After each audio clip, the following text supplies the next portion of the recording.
저는 그 중도 보수층 국민으로부터, 유권자로부터 바른정당의 후보와 새누리당의 후보, 그다음에 또 국민의당 후보가 될 수도 있고요. 그런 여러 가지 범보수 후보에 대해서 국민의 선택을 먼저 받아보자는 겁니다.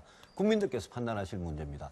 새누리당 후보를 범보수, 민주당 후보를 이길 수 있는 후보로 새누리당 후보를 선택할 건지, 우리 바른정당의 후보를 선택할 건지 먼저 예선전을 치러보자는 거고요.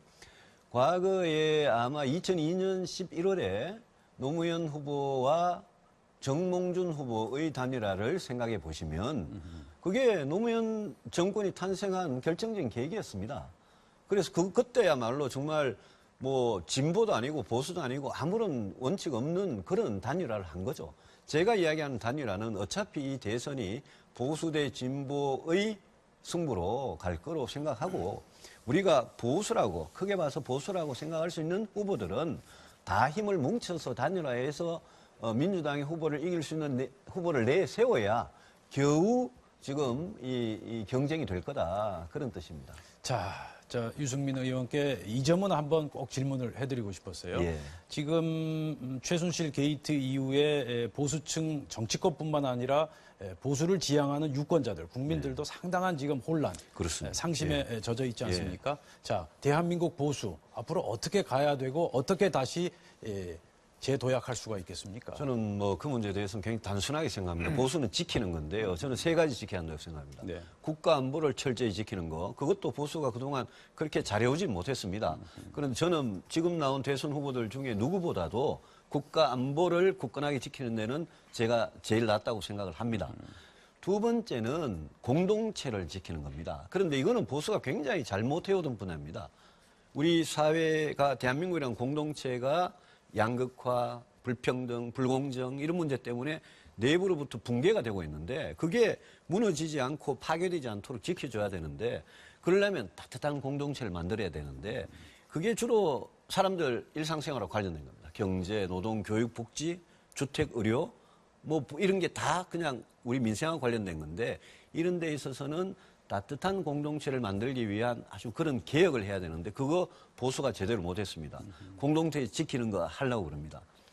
또 하나는 최순실 사태입니다. 대통령부터 헌법과 법률을 위반하고 파괴하는 이 문제, 우리 대한민국 헌법을 지키는 거는 헌법 안에 있는 정의, 공화, 자유, 평등, 법치 이런 가치를 지키는 것은 보수가 진짜 보수라면 해야 되는 문제입니다. 그런데 지금 박근혜 정부는 그걸 안 했지 않습니까?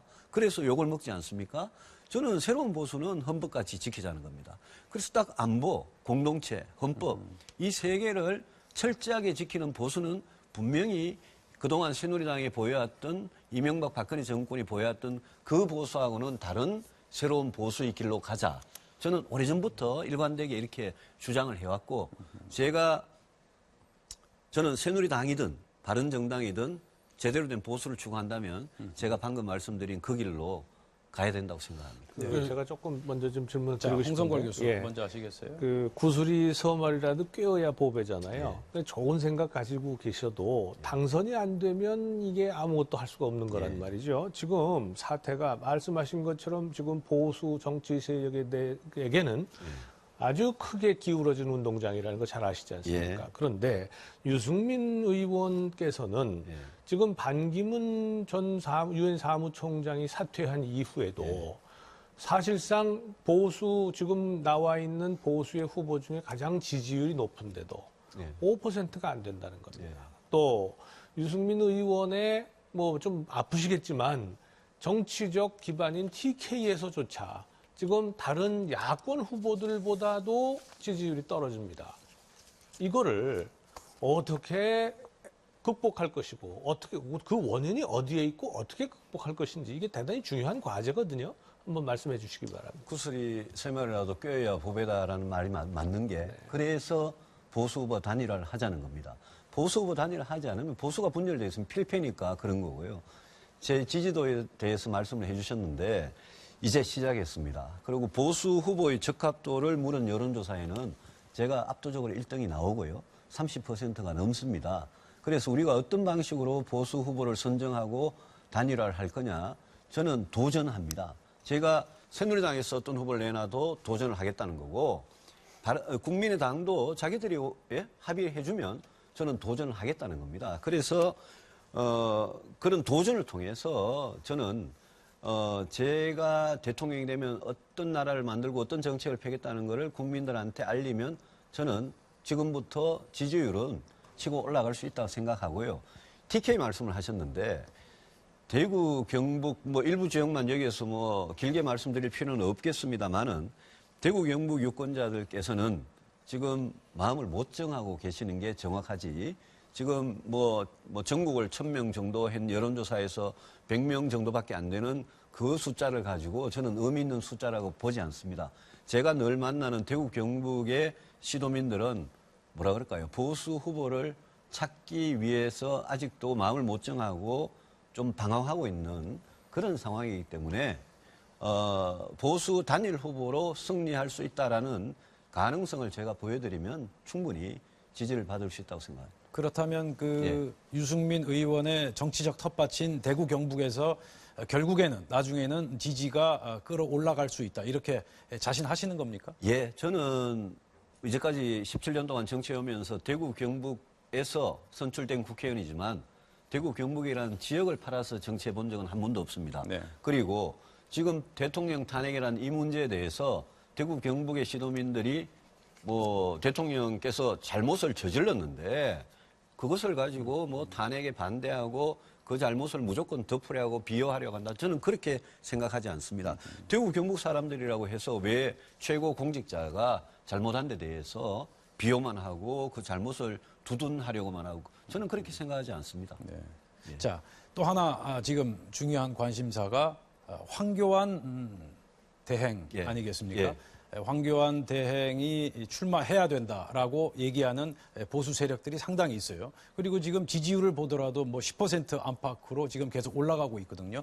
자, 황교안 대행의 출마 문제 어떻게 생각하십니까? 저는 뭐 황교안 대행이든 누구든 대통령 선거에 출마하겠다는 뜻이 있는 사람은 국민들한테 제가 이런 이유로 이런 나라를 만들기 위해서 출마하겠다라고 분명히 밝혀야 되고 빨리 밝혀야 된다고 생각합니다.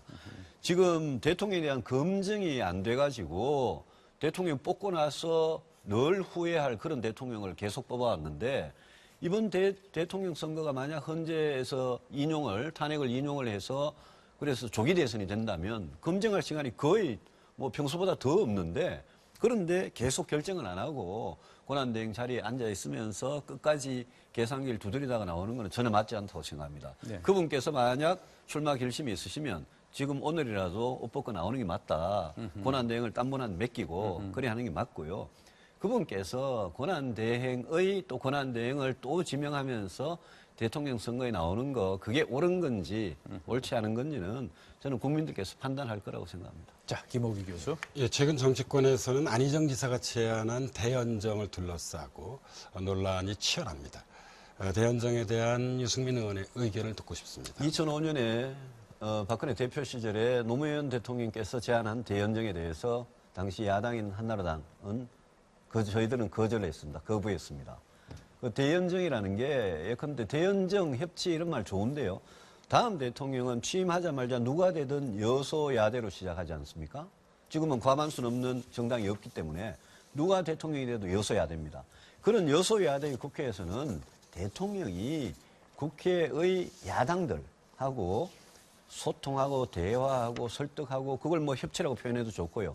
그런 노력이 중요하지 정당끼리 무슨 대연정을 한다? 뭐 저는 그게 그렇게 중요하다고 생각지 않습니다. 그리고 대연정을 주장하시는 분들이 우리 대선 후보 중에도 일부 있는데 그분들이 대연정은 열심히 주장하면서 예컨대 제가 이야기하는 보수 후보 단일화 이런 데 대해서는 또 비판하고 그런 부분도 저는 앞뒤가 맞지 않다고 생각합니다. 자, 말씀 잘 들었고요. 그럼 한번 분위기를 바꿔보도록 할까요?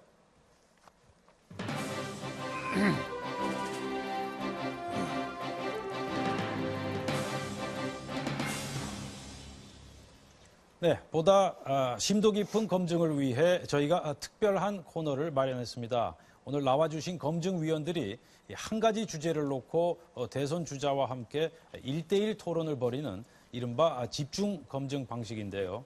우선 김호기 교수께서 박근혜와 유승민이라는 주제로 유승민 의원과 1대1 토론을 벌이겠습니다. 자, 김호기 교수 시작해 주시죠. 예, 보수 진보를 떠나 국민의 관점에서 예. 질문을 드리고요. 가능한 한 짧게 답변해 주시기 바랍니다. 도중에 제가 자르게 된다 하더라도 너그럽게 이해해 주시기 바랍니다. 2005년 박근혜 당시 한나라당 대표 비서실장을 맡으셨습니다. 예. 그 원조 친박이라고 불리시는데 박근혜 대통령에 대한 평가를 듣고 싶습니다. 대통령으로서 박근혜를 어떻게 평가하시는지. 2005년에 비서실장을 하고 2007년 이명박 박근혜 후보 경선에서 제가 옆에서 도와드릴 때는 그분이 정책 능력은 비록 부족하지만 지도자로서의 어떤 기본적인 기본기라고 그럴까요? 원칙을 지키고 깨끗하고 이런 부분은 저는 훌륭하신 줄 알았습니다. 또 한나라당 대표 시절에는 그럴 수밖에 없었지만 당 전체의 의견을 수렴해서 결정을 내리는 그런 민주적 의사결정을 했다고 생각합니다. 2007년 경선을 겪으면서 그 이후 10년 동안 제가 박근혜 대통령하고 계속 사이가 멀어졌고 했는데 그때는 제가 생각하기에 잘못된 판단, 잘못된 결정에 대해서 저는 늘 지적을 누구보다도 열심히 해왔던 사람입니다.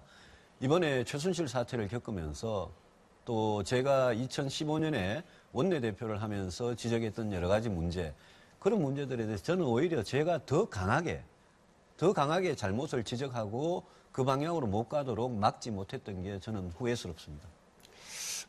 박정희 대통령에 대해서는 어떻게 평가하시는지요? 박정희 대통령은 대통령의 딸이라는 프리미엄으로 정치를 하는 것은 사실 바람직한 것으로 보이지는 않습니다. 이런 현상에 대해서는 어떻게 보시는지도 말씀해 주시기 누구의 바랍니다. 딸, 누구의 아들이라는 프리미엄으로 정치를 하는 게 바람직하지 않죠. 당연히 바람직하지 않죠. 그렇지만 우리 현실에서 박정희 대통령의 딸로서 누렸던 프리미엄은 뭐 어마어마했죠. 저는 박정희 대통령에 대해서는 아주 좋은 평가를 내리고 있습니다. 그분이 비록 군사 쿠데타를 통해서 집권을 했지만 그 이후에 산업화에 성공해서 우리 먹고 사는 문제를 어느 정도 해결했던 그분만큼은 높이 평가돼야 되고 다만 뭐 그분 시절에도 당연히 그늘이 많았죠. 특히 민주주의, 억압, 자유를 속박하고 인권에 대해서 엄청난 피해를 미친 그런 부분은 뭐 그 이후의 민주화 시대에 우리가 많이 반성하고 있는 부분이라고 생각합니다. 박근혜 최순실 게이트와 촛불 집회를 지켜보시면서 마음이 착잡하셨을 것으로 생각됩니다. 새누리당을 나와서 이제 결국 바른정당을 창당하시게 됐는데요. 박근혜 대통령과 분리시킬 수는 없지만 박근혜 정부를 이제 이 위원님이 계속 내세우시는 게 이제 경제학 전공자라는 것인데요. 경제학 전공자로서는 박근혜 정부를 어떻게 평가하시는지 듣고 싶습니다. 제가 경제를 뭐 어느 정도 좀 고민을 오래 해왔던 사람으로서 보면 김대중 노무현 이명박 박근혜 정부 5년씩을 거치면서 매 5년 임기마다 우리 경제가 1%포인트씩 계속 성장률이 하락을 했습니다. 이거는 어느 특정 정권이 잘못했다, 어느 정권이 책임이다 이렇게 보지는 않습니다.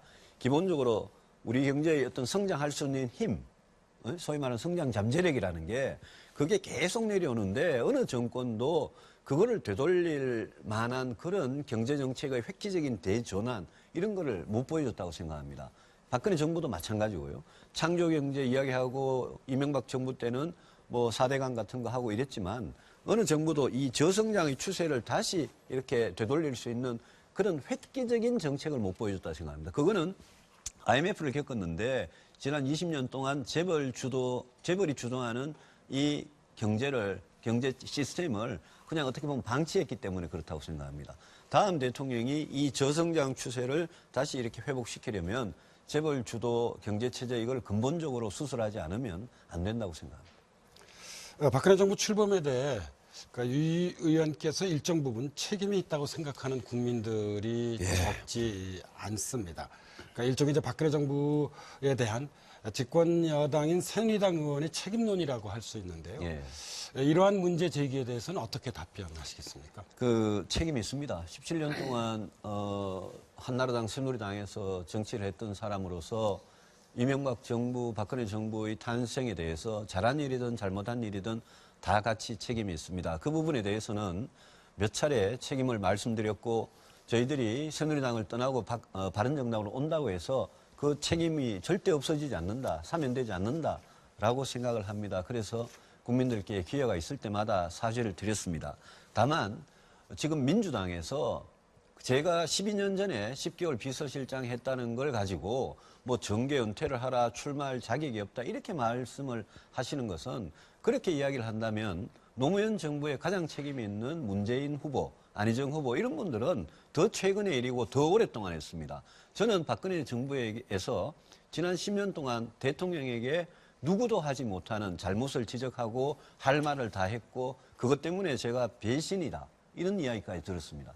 저는 국민을 배신한 적 없습니다. 대통령의 잘못을 지적하는 게 그게 배신이라면 저는 그런 배신 앞으로도 계속하겠습니다. 그래서 그런 부분에 대해서 뭐라 그럴까요?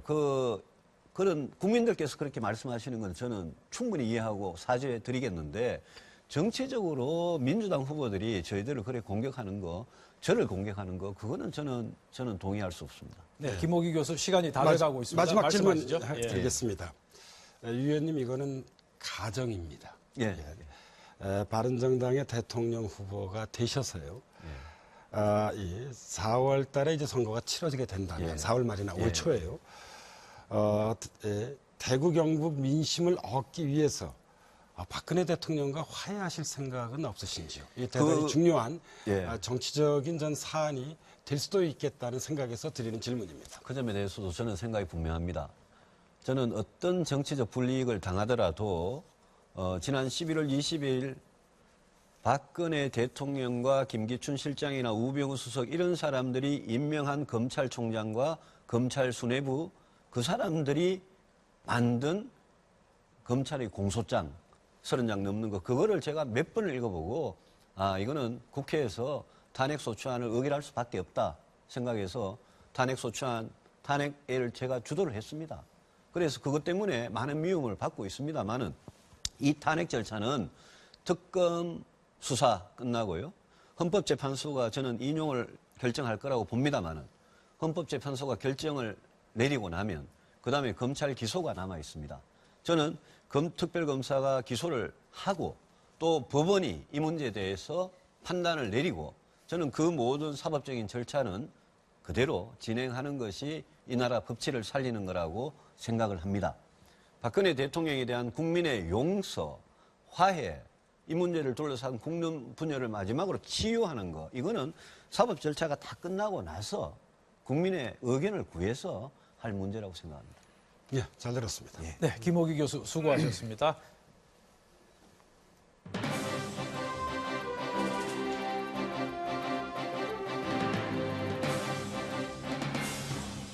자, 이번엔 홍성걸 교수님 차례죠. 자, 네. 홍성걸 교수님께서 따뜻한 보수라는 제목으로 유승민 의원과 1대1 토론을 벌이겠습니다. 자, 시작해 주시죠. 네. 그 뭐 계속해서 질문 받고 답을 하시려니까 힘드시죠?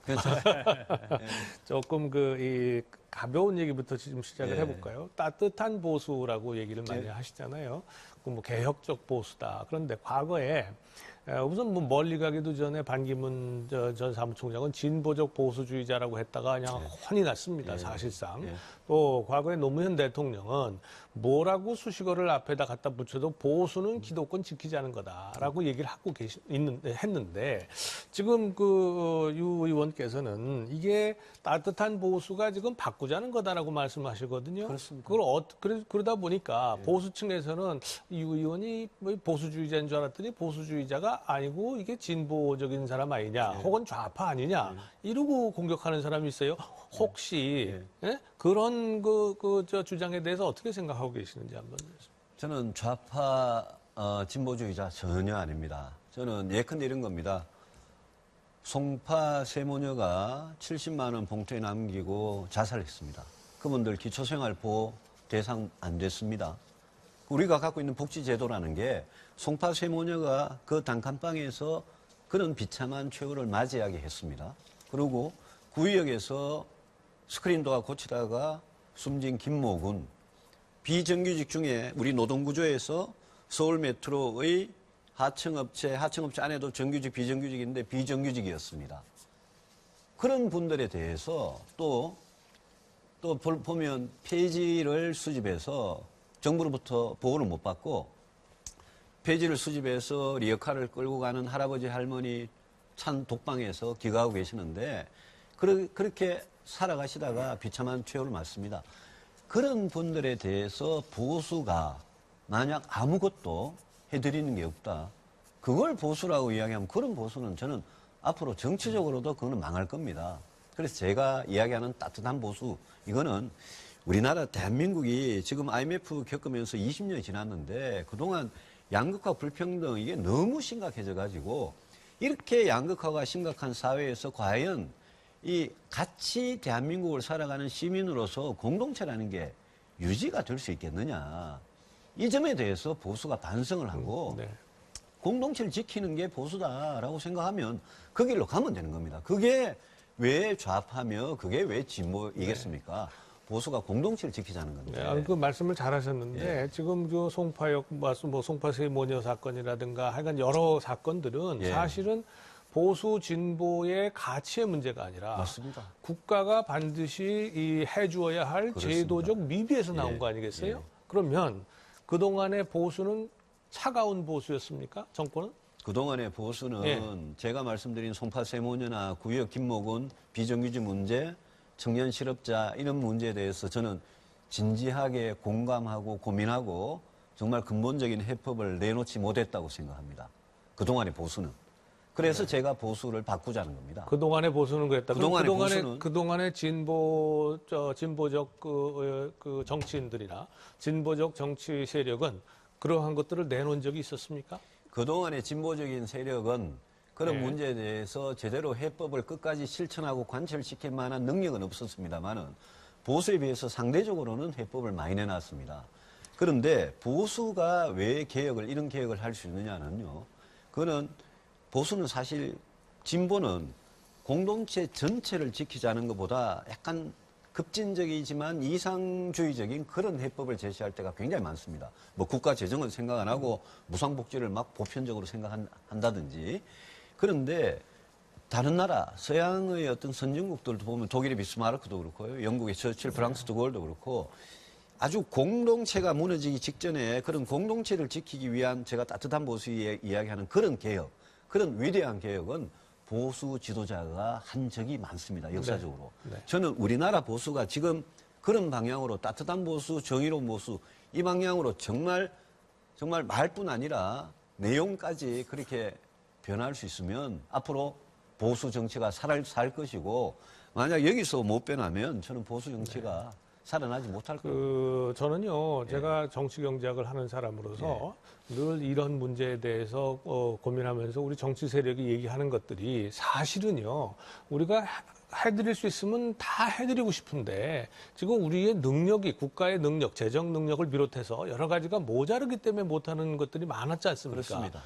최선을 다해서. 근데 그런 것을 충분히 인정을 하고 예.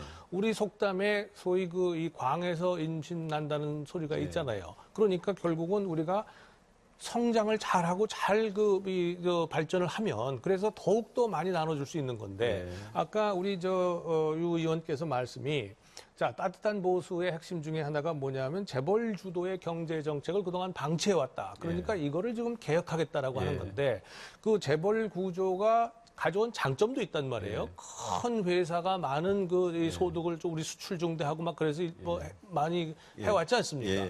그런데 모든 이번에 이 기울어진 운동장이다 보니 후보들이 전부 다 개혁만 하겠다고 얘기를 해요. 재벌 폐지하겠다고만 얘기하는 사람들이 많습니다. 폐지만 하거나 개혁만 하고 하면은 이게 저절로 성장 동력이 확보가 되는 겁니까? 아닙니다. 네, 어떻게 하시겠습니까? 방금 말씀하신 성장은 진보가 그동안 굉장히 소홀히 한 가치고요. 저는 성장에 대해서도 깊은 걱정을 하고 제 해법이 있습니다. 저는 앞으로는 재벌 주도 성장은 이제는 저는 불가능해졌다. 재벌이 주도해서 성장도 시키고 일자리도 만드는 시대는 저는 끝났다고 생각합니다. 재벌은 저는 해체론자는 절대 아닙니다. 재벌은 엄격한 법과 원칙 하에서 혁신에 성공하는 재벌은 글로벌 기업이 되는 거고요. 혁신에 실패해가지고 국민들한테 부담만 증가하는 그런 재벌들은 저는 과감한 구조조정 퇴출을 시켜야 한다고 생각합니다. 뭐 이미 부실 기업, 부실 업종들 그런 현상이 나타나고 있고요. 그러면 앞으로 성장의 힘은 어디서 나오느냐? 저는 어렵지만 창업과 또 중소기업 분야 중에 여기서 혁신할 수 있는 그런 기업들에서 나온다고 생각합니다. 지금 다음 정부에서 문재인 후보 같은 경우에 뭐 공무원 일자리를 81만 개 만들자. 저는 이런 공약만큼 위험하고 황당한 공약 없다고 생각합니다. 일자리라는 거는 아무리 어려워도 일자리는 혁신, 진짜 제대로 된 시장 경제에서 나타나는 혁신, 기업가 정신 이런 데서 나오는데 우리가 지금 미국하고 중국에 비해서 제일 부족한 게 1세 경영인들, 창업가들이 기업가 정신, 혁신 여기에서 성공을 하는 힘이 우리 경제가 제일 약합니다, 지금. 그래서 저는 제가 대통령이 되면 창업 혁신 쪽에 과감하게 투자하고 과감하게 지원하겠습니다. 창업하기 좋은 나라 만들고요. 중소기업 중에도 진짜 가능성이 있어 보이는 중소기업은 저는 과감하게 지원을 할 겁니다. 그런 차원에서 이제 제가 어제 창업하기 좋은 나라 6개 공약을 했고 저는 제가 혁신 성장이란 말을 하는데 이제는 재벌 주도 성장이 아니라 혁신 주도 성장으로 가야 된다. 굉장히 어려운 일인데요. 그걸 위해서 제가 대통령 프로젝트로 만들어서 5년 내내 거기에 제가 온 몸을 던지겠습니다. 자, 예. 홍성걸 네, 교수 감사합니다. 수고하셨습니다. 네. 칼퇴근을 정착시키고 퇴근 시간 직전이나 심야 시간, 주말에 업무 지시를 하는 돌발 노동도 사라져야 합니다.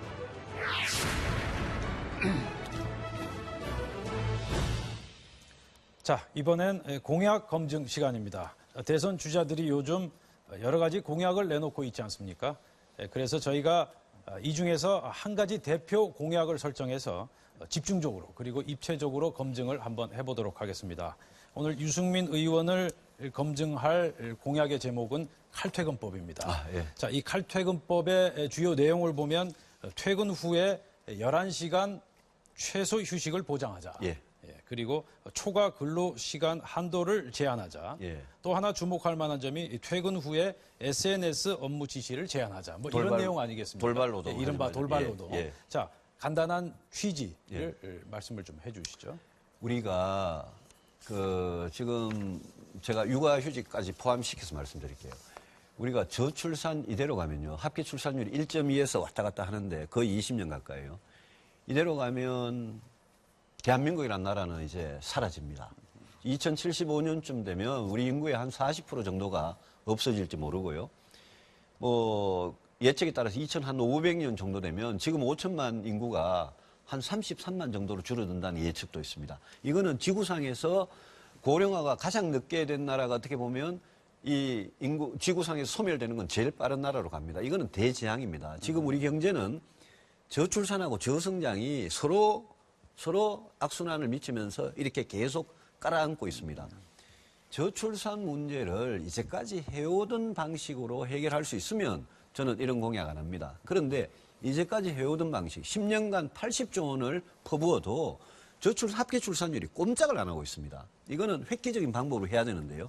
제가 착안을 한 거는 지금 이미 공무원하고 교사들은 육아휴직 3년 쓰고 있습니다. 거기는 합계 출산율도 1.4입니다. 1.2보다 높습니다. 0.2 차이가 어마어마한 차이입니다. 우리 돈거리 썼는데도 꼼짝을 안 하거든요. 그래서 육아휴직도 3년으로 늘리고요. 칼퇴근하고요.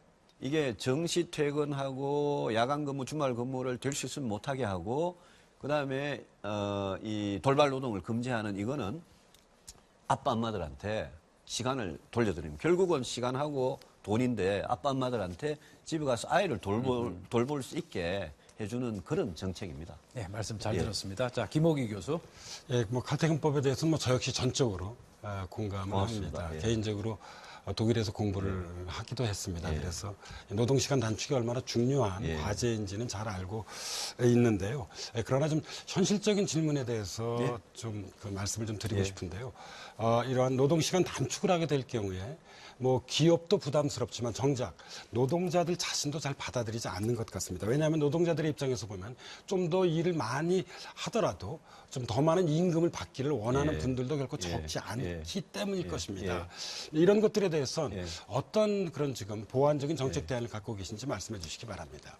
지금 그게 이제 한 2시간, 3시간 더 일시켜놓고 초과 임금도 안 주는 그런 직장이 많은데요. 포괄 임금 같은 거. 오히려 저는 그런 거 없애고 야근을 하는 사람은 해야죠. 야근 수당은 확실히 법에 따라서 줘야 된다는 거고 방금 말씀하신 그런 문제가 옛날에 우리가 주 6일 근무하자가 주 5일 근무제로 바꿀 때 똑같은 문제가 있었습니다. 6일 근무하다가 5일로 바꾸면 내 임금이 줄어들지 않겠느냐 걱정을 하거든요. 그래서 칼퇴근, 돌발노동 금지 이걸 하더라도 기존에 받던 임금 수준을 어떻게 조정하는 문제는 그건 노사협상으로 저는 할 수 있다고 생각하고요. 그다음에 이게 들어오면요. 불가피한 야근 해야 되는 경우가 있지 않습니까? 그 야근에 대해서는 추가 근로수당을 확실히 매겨서 보상을 해드리고요. 그런 식으로 저는 하면 되고 오히려 중요한 문제는 대기업이나 금융기관이나 공기업들은 이런 걸 빨리 도입할 수 있습니다. 이미 하고 있는 데 있고요. 오히려 어려운 중소기업들 중에 대체 인력을 찾아야 되거나 아니면 불가피하게 연장 근무를 할 수밖에 없는 그런 기업들 있지 않습니까? 네. 그런 기업들이 현실적으로 제일 어려울 겁니다. 거기에 대해서는 국가가 저는 필요하다면 지원금을 드리든지 안 지키는 데는 뭐 벌로 부담금을 매기든지 저는 그런 부분을 할 수 있다고 생각합니다. 예, 그러니까 2012년 예. 우리 당시 손학규 후보가 내걸었던 그러니까 저녁이 있는 삶에 하셨죠. 예. 사실 제가 보기엔 이제 유승민 의원 버전인 것 같습니다. 예, 그렇습니다. 저는 뭐 전적으로 공감하기 때문에 예. 좀 그 세부적인 내안을 그 대안들을 좀 담으셔서 예, 그렇게 하겠습니다. 계속 한번 좀 추진해 주시면은 뭐 좋을 것 같습니다. 기본적으로 이 생각이요. 발상을 바꿔야 되는 게 회사형 인간이 있지 않습니까? 야근하고 주말에도 근무하고 그래야 회사의 승진이 되고 이거는 개인 근로자가 그동안에 회사의 성공을 위해서 희생해 오던 시대 이야기입니다. 지금은 저출산 문제 이렇게 심각하고 가정이 이렇게 무너지고 있는데 이제는 근로자 개인의 가정 행복을 위해서 또 아이를 키우기 위해서 이제는 국가와 회사가 자, 이제는 자, 유승민 의원, 자, 홍성걸 교수께서. 다 공감합니다, 사실. 예. 이 문제에 대해서 할 수만 있으면 예. 당연히 그렇게 해야죠. 예. 그건 당연한 건데 문제는 이제 할 수만 있으면이라는 데 지금 전제가 있는 거거든요. 자, 우리 지금 그 근로자들, 노동자들을 보면요, 비정규직의 규모가 어마어마합니다.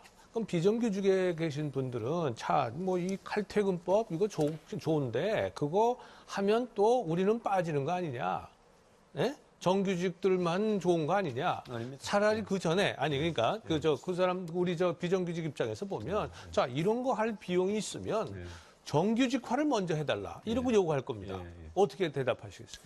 비정규직 문제는 지금 동일 노동, 동일 임금 이런 원칙을 적용하는 거는 워낙 정규직하고 비정규직이 뭐 사업하는 사업장이 다르다거나 뭐 이런 것 때문에 원칙은 좋은데 잘 지켜지지 않고 있습니다. 그래서 어지간한 사업장은 상시적으로 근로를 시키는 그런 경우에는 아예 비정규직 채용을 엄격하게 제한한다든지 저는 비정규직 같은 걸 너무 우리가 쉽게 쓰기 때문에 기업들이 어떤 경우에 따라서는 비정규직의 비율 자체도 확실하게 제가 좀 규제를 해나갈 필요가 있다고 생각하고요. 말씀 중에 죄송한데 예. 비정규직 문제를 제기한 이유가 예. 비정규직 문제만 그런 것이 아니라 지금 말씀하신 칼퇴근법을 하기 위해서는 그거보다 더 시급한 노동 현안들이 지금 굉장히 많이 있을 수 있다는 거죠. 그런데 예를 들어서 지금 이 법의 가장 혜택을 받아야 될 분들이 어떤 분들이냐면 대개 중소기업에 근무하시는 분들입니다. 동의하시죠? 우리 대기업이나 공공기관이나 이건 다 이미 하고 있는 데가 아닙니다. 많으니까. 대기업들도 아직 안 하고 있는 데도 많습니다. 그러니까 이거를 우리가 예를 들어서 제도화를 할 예. 경우에 대기업들이 이런 데는 비교적 능력이 있으니까 쉽게 따라올 수가 있다 그렇죠. 이 말이에요. 그런데 중소기업은 아까 예. 말씀하신 것처럼 노사 간의 합의를 통해서 이걸 예. 진행을 해야 될 텐데 중소기업이 지금 아시다시피 고용의 대부분을 중소기업이 지금 담당을 예. 하고 있단 말이에요. 예. 그런 상황 속에서 중소기업이 무슨 능력이 있어서 예. 이 사람 이러한 그 제도를 수용을 하겠느냐. 취지는 다 공감한다. 우리도 하고 싶다. 예. 그런데 돈은 정부가 대달라. 그럴 수 있습니다. 예. 제가 어떻게 하시겠어요? 육아휴직 3년이나 육아휴직 수당도요. 필요하면 고용보험에 중소기업 같은 경우에는 국가가 지원을 해줘야 되는 돈은 그런 데 써야 되는 거죠. 칼퇴근도요. 칼퇴근도 아예 정식 근무를 무조건 의무화하는 건 아니고 이런 법을 먼저 도입을 해서 지금 이거를 바꾸지 않으면 우리 지금 바꾸자면 바꿀 게 없습니다. 네. 중소기업 같은 경우에 현실적으로 어려운 거 저도 잘 압니다. 그런데 선진국들 한번 보십시오. 선진국들은 이런 거 정착해 가면서 기업이 성장하는 그렇게 하고 있습니다. 그건 어떻게 가능하냐? 그게 혁신인 거죠. 그래서 우리 중소기업들도 이런 거를 칼퇴근이든 돌발노동 금지든 육아휴직 3년이든 이런 거를 바로 받아들이기 어려운 현실, 그걸 지원해 드리기 위해서 국가가 있는 거죠. 자, 국가가 있으면, 예. 자, 국가 부채가 지금 638조입니다. 아시죠? 예. 또 매년 40~50조 지금 늘어가고 있습니다. 지금 뭐 조만간 1000조가 될 텐데, 국가가 그냥 뭐 돈 찍어내는 것도 아니고, 결국은 국민들 세금으로 받는 거 아니겠어요? 예. 그러면 이런 것도 새로 또 국민들 지금 세금으로 해줘야 되고요. 아까 따뜻한 보수 되기 위해서 여러 가지 지금 해야 될 게 굉장히 많습니다. 국가가 무슨 수로 감당을 하죠? 그래서 제가 중부담 중복지를 주장하는 겁니다. 우리의 복지 수준이나 여러 가지 수준들이 지금은 저복지입니다. OECD 평균 정도의 중복지로 가려면 거기에 대한 국민적 합의부터 먼저 하고 난 다음에 아까 폐지 수집하는 할아버지 할머니, 비정규직, 송파 세모녀 해결해야 되지 않겠습니까? 그러면 지금 저복지에서 중복지로 가야 되는데 중복지로 가려면 재정 문제가 당연히 따르죠. 그러니까 지금 저부담에서 중부담으로 가야 됩니다. OECD 평균 조세 부담률이 한 26%쯤 되고요. 우리가 18, 19에서 왔다 갔다 하는데 저는 조세 부담률을 높여야 된다고 생각합니다. 중복지를 하기 위해서 중부담을 해야 되는 거죠. 그렇게 하려면 무슨 세금을 어떻게 넣을 거냐. 거기에 대해서 이제 정치인들이 제일 표에 민감한 세금 문제를 건드려야죠.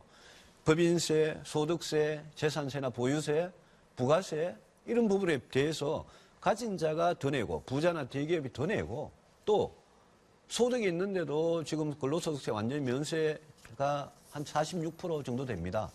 소득이 있으면 자기가 10,000원이든 20,000원이든 내는 국민 계세주의를 해야 됩니다.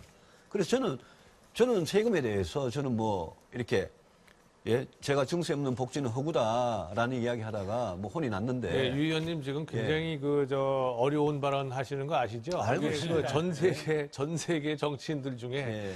세금 올리자고 해서 당선된 사람이 거의 없습니다. 그런데 중복지로 괜찮으시죠? 가려면 그렇게 안 하는 방법이 없습니다. 네, 네. 그런 그래서 대신에 이 대목에서 제가 한 가지 질문을 예. 드릴게요. 자, 예. 지금 말씀하신 이제 세금 문제 말씀하셨는데 바로 예. 그 점 때문에 유승민 의원께서 여러 차례 따스한 보수를 강조하고 계시지만 보수 일각에선 투자와 경제를 위축시키는 어떤 차가운 정책을 추구한다. 이런 비판이 계속 나오고 있는 거 아니겠습니까?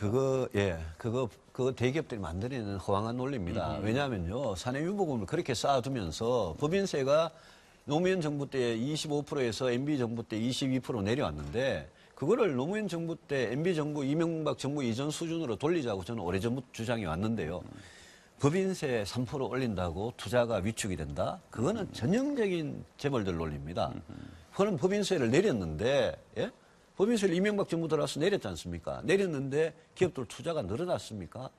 그거 아닙니다. 제가 만나는 대기업 임원들은 법인세 몇 프로 올리는 거 가지고 대기업 투자가 그렇게 뭐 법인세율 몇 프로 올린다고 위축이 되고 줄어들고 제가 보기에는 그거는 재벌들 논리입니다. 네. 자, 네. 좋습니다. 자, 더 이상 제가 논쟁하기 위해서 이 자리에 있는 건 아니니까요. 자, 논쟁하셔도 지금 대선 좋습니다. 주자 중에 유일한 경제 전문가라고 해도 과언이 아니실 텐데 좀 더 이제 얘기 버전을 좀 넓혀가 보도록 하겠습니다. 그 도널드 트럼프 대통령이 한미 자유협정, 즉 FTA를 재협상하자 이렇게 나올 가능성도 배제할 수 없는 상태 아니겠습니까? 자, 그렇다면 이 중차대한 문제라고 생각이 되는데 어떻게 대책을 세우시겠습니까? 그분이 대통령 되기 전에 선거 유세할 때 한미 FTA에 대해서 몇 번 그런 지적을 했지 않습니까?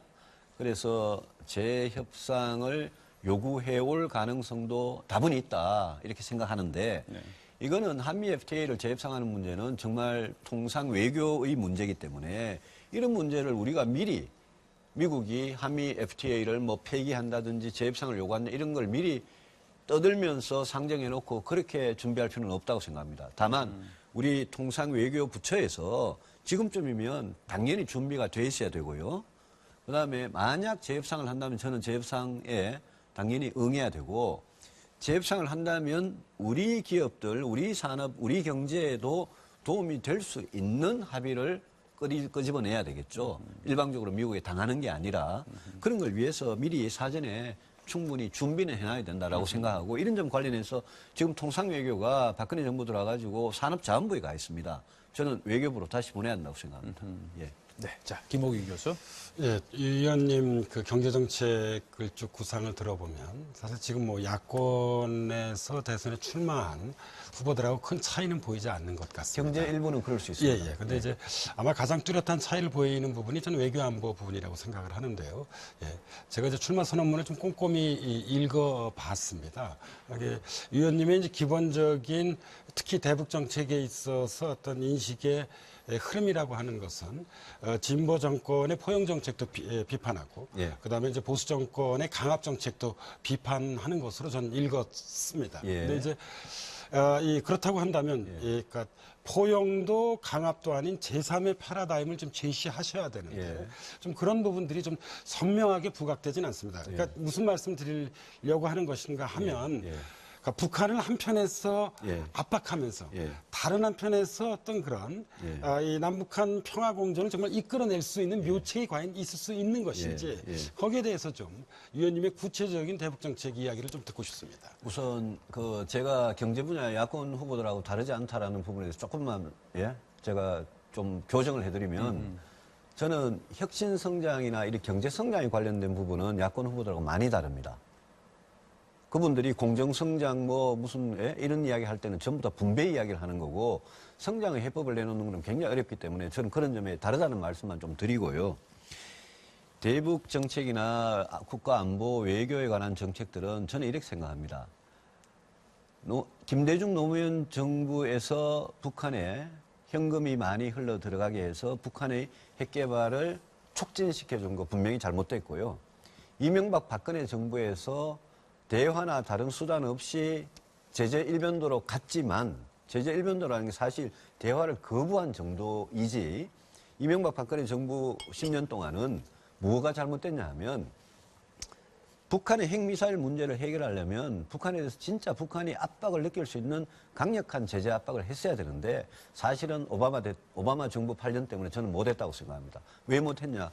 오바마 정부는 이란 핵 문제에 정신이 팔려가지고 거기에 대한 중국의 동의를 얻기 위해서 우리한테 우리가 필요한 한미 공조하에 또 중국과 공조하에 북한에 제대로 압박을 가해서 북한이 체제를 생존을 선택하든지 핵무기에 계속 집착하든지 그 선택으로 그냥 몰아붙였어야 되는데 저는 그동안 말은 제재를 강화했다 이러면서 제재 강화 제대로 못했다고 생각하고 그런 점에서 저는 트럼프 행정부가 북핵 문제에 대해서 핵 미사일 문제에 대해서 정책의 우선순위를 두고 거기에 주목하고 있는 이 부분을 저는 굉장히 우린 기회라고 생각합니다. 저는 다음 대통령은 튼튼한 한미 공조하에 동맹 위에 미국과 공조해서 중국을 압박해서 중국이 제대로 북한 제재에 동참하도록 해서 수년 안에 북한이 선택의 기로에 서도록 해야 되고 북한하고 대화를 하고 평화를 정착시키는 문제는 저희들 반드시 힘의 우위를 바탕으로 협상에 나서야지 실효성이 있을 거다. 그렇게 분명히 말씀드립니다. 말씀 잘 들었고요. 제가 안보 문제를 우리가 얘기 안 할 수가 없으니까 간단하게 그냥 질문 드릴 테니까 간단하게만 답변해 주시기 바랍니다. 자, 대통령이 되셨다고 가정을 하고요. 금강산 관광 어떻게 하시겠습니까? 재개하시겠습니까? 금강산 관광 개성공단 재개 당장은 안 합니다. 안 합니다. 네, 됐습니다. 북한 인권 문제를 우리가 얘기를 하지 않습니까? 북한 인권과 관련한 여러 가지 이 국제 제재가 있습니다. 여기에 동참하시겠습니까? 당연히 동참합니다. 네, 됐습니다. 자, 마지막인데 이거 굉장히 어려운 질문입니다. 트럼프 행정부가 만약에 북한에 대한 그 핵 문제를 해결하기 어려워서 선제 공격을 하겠다고 요청해 온다고 가정을 합시다. 어떻게 하시겠습니까? 북한이 우리 남한에 대해서 핵 공격의 징후가 임박할 때만 동의하고 그렇지 않을 경우에는 선제 타격을 못하도록 트럼프 행정부하고 분명히 합의하겠습니다. 네, 감사합니다. 자, 그 위안부 문제 간단히 좀 듣고 싶습니다. 위안부 협상 다시 해야 된다. 그렇게 말씀하셨죠? 재협상해야 됩니다. 자, 왜 그렇게 생각하시는지 그리고 대책이 있으신지 좀 간략하게 말씀해 주시죠. 이거는 박근혜 정부가 취임 이후에 3년 동안 일본하고 거의 관계를 단절하다시피 하다가 갑자기 2015년 12월 28일 합의를 했는데 그 합의가 잘못된 거는 제가 누누이 설명 안 드리겠습니다. 합의 잘못된 겁니다. 잘못된 합의를 바로잡기 위해서 제가 대통령이 되면 바로 일본에 우리가 역사와 주권의 문제, 경제와 안보의 문제는 분리하자. 경제 안보는 협력해도 역사 주권의 문제는 절대 양보를 못한다. 위안부 합의 다시 협상을 하자. 그러면 일본이 응할 수도 있고 응하지 않을 수도 있습니다. 만약 일본이 응하지 않으면 저는 이 합의를 일방적으로 폐기하겠습니다. 그리고 나서 일본에게 이 위안부 문제는 제 임기 동안은 다시는 이야기 안 꺼낼 테니까 그 역사적 과오에 대한 책임은 일본이 안고 살아라. 이렇게 하겠습니다. 네, 오늘 유승민 의원 말씀 듣다 보니까 어느덧 시간이 지금 다 돼갔네요. 자, 그러면 유승민 의원께서 못다 하신 말씀 마무리 발언 1분 기회를 드리도록 하겠습니다. 예, 시간이 뭐 좀 부족합니다만은 몇 가지에 대해서 제 말씀을 드렸습니다. 저는 정치를 하면서 정말 진심을 가지고 진정성을 가지고 정치를 해왔습니다. 제가 보수가 새로운 길을 가야 된다라고 한 것도 오래전부터 일관되게 이야기를 해오던 겁니다. 지금 우리나라 보수 정치가 대통령 산핵 사태로 완전히 괴멸될, 없어질 그런 위기에 처해 있을 때 저는 새로운 보수 시작하겠습니다. 보수도 국민 여러분께 저런 보수는 희망이 있다. 저런 보수라면 내가 지지할 수 있다. 이런 믿음이 들 수 있도록 제가 하겠습니다. 제가 대통령이 되면 다른 무엇보다도 경제 안보 위기를 극복하는 데 바로 착수하겠습니다. 그리고 나서 2단계로 저는 양극화, 저성장, 저출산 이것을 해결하기 위한 근본적인 개혁을 기득권층이 아무리 저항하더라도 과감하게 해내는 그런 대통령이 되겠습니다. 네, 유승민 의원 오늘 수고 많으셨습니다. 고맙습니다. 여러분 어떻게 보셨습니까? 지금까지 유승민 의원을 상대로 한 MBC 특별기획 대선 주자를 검증한다. 여기서 모두 마치겠습니다. 내일은 이재명 성남시장입니다. 여러분 감사합니다.